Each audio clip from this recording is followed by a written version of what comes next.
नमस्कार दोस्तों, अभी कुछ दिनों पहले ही छत्रपति संभाजी महाराज की जिंदगी के ऊपर, उनके शौर्य, पराक्रम और साहस के ऊपर छावा सिनेमा रिलीज हुआ। इस फिल्म की वजह से संभाजी महाराज का इतिहास पूरी दुनिया के सामने उजागर हुआ। यह मूवी देखते हुए हम सबके रोंगटे खड़े हुए। उनका त्याग, बलिदान, साहस, निष्ठा और इनका हिंदवी स्वराज के प्रति समर्पण देखकर आंखों से आंसू भी आए। कैसे औरंगजेब ने उन्हें पकड़ने के बाद 40 दिनों तक भयानक से भयानक यातना देकर उनकी हत्या की। यह सब उन्होंने कैसे सहा होगा, इसके बारे में हम सोच भी नहीं सकते। छत्रपति संभाजी महाराज को संगमेश्वर में पकड़ने के बाद मुगलों को भी यह भय था कि मराठे कहीं से भी हमला कर सकते हैं और कुछ भी करके वह संभाजी महाराज को छुड़ा ले जा सकते हैं। और इनकी चिंता में औरंगजेब के सरदार मुकरम खान ने जल्दी से जल्दी उन्हें आज के महाराज के करान, 32 सिराला, सागली, दौड़ के रास्ते से उन्हें आज के आयल नगर के पेड़गांव के बोयकोट किले पर ले गए, जिस किले को पहले बहादुरगढ़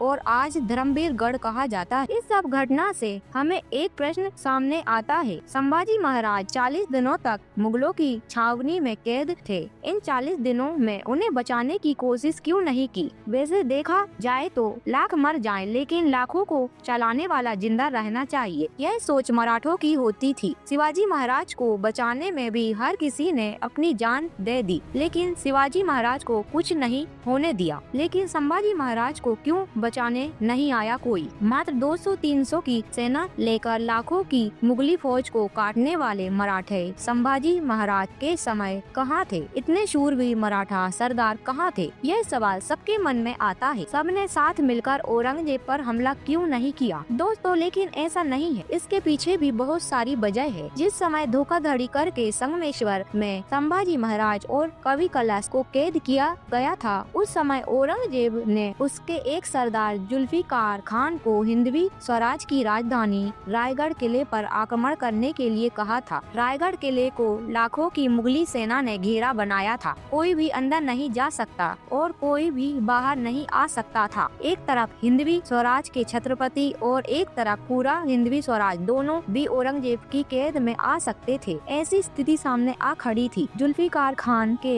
इस अचानक हमले से हिंदवी स्वराज की राजधानी रायगढ़ खतरे में आ चुकी थी। इसी मुगली संकट से राजधानी रायगढ़ को कैसे बचाएं, हिंदवी स्वराज को कैसे बचाएं, यह सोच में हर मराठा सरदार, हर मराठा मावला डूबा सा जा रहा था। कहीं राजधानी रायगढ़ मुगलों के हाथ न लग जाए, इसी वजह से छत्रपति संभाजी महाराज को मुगलों ने दगा कर कैद कर लिया है। यह खबर मामलों तक पहुंची ही नहीं। इसका दूसरा कारण यह भी है कि औरंगजेब संभाजी महाराज को पकड़ते ही उसने लाखों की फौज भेजकर मराठों को जगह जगह नाकाबंदी करके घेरना शुरू कर दिया था। जिस रास्ते से संभाजी महाराज को औरंगजेब तक लेके जाना था, उस रास्तों में लाखों की मुगली फौज खड़ी कर दी थी। इसी वजह से कोई भी मराठा सैनिक इस रास्ते पर पहुंच ही नहीं पाया। इसकी सारी तैयारी औरंगजेब ने पहले से ही कर रखी थी। एक तरफ पूरा हिंदवी स्वराज और दूसरी तरफ हिंदवी स्वराज के छत्रपति थे। ऐसे दो घटनाएं साथ में आएंगी, ऐसा कभी किसी ने सोचा भी नहीं था। संभाजी महाराज को छुड़ाने के लिए जाए तो रायगढ़ किला जा सकता है, वही रायगढ़ को बचाने जाए तो छत्रपति जा सकते हैं। करे तो क्या करे? ऐसी सिचुएशन में पूरे मराठा सरदार खड़े हुए थे। संभाजी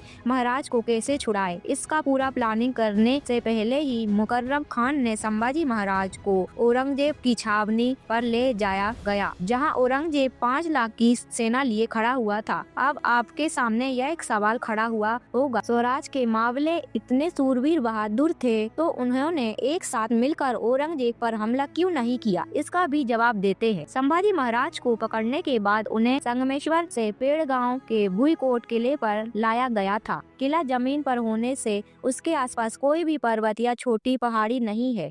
यह पूरी की पूरी सपाट जमीन होने से और उस पर 5 लाख की मुगली सेना होने से मराठों को उन पर सीधा हमला करना मुमकिन नहीं था। मराठा सैनिकों की सबसे बड़ी ताकत थी गनिमी कावा यानी गोरिल्ला वर, लेकिन खुले मैदान में इस ताकत को आजमाना संभव नहीं था। 30,000 40,000 की फौज को 5 लाख की सेना के सामने खुली जगह हमला करना आसान नहीं होता है। वहीं रायगढ़ किले पर हुए हमलों से भी मराठा फौज को 2 हिस्सों में बंटना पड़ा, जिसमें मराठों की ताकत और कम हुई। अगर एक छोटी सी सेना ने हमला भी किया होता तो 5 लाख की सेना के सामने इनका टिकना थोड़ा मुश्किल लगता था। इसमें मावले भी मरते, रायगढ़ किला भी जाता और पूरा हिंदवी स्वराज भी औरंगजेब को आसानी से मिल जाता। फिर गुलामी आती, माँ बहनों की इज्जत बचाने वाला कोई नहीं बचता, मंदिर तोड़े जाते, धर्म की हानि होती, ना ही स्वराज रहता ना ही शंभूराजे। खुद संभाजी महाराज ने मृत्यु स्वीकार कर ली, लेकिन औरंगजेब के सामने हार नहीं मानी। स्वराज को बचाने के लिए खुद का बलिदान दिया। मराठों ने भी हर मुमकिन प्रयास किया, लेकिन उन्हें बचा नहीं पाए। लेकिन जिस औरंगजेब ने संभाजी महाराज को 40 दिनों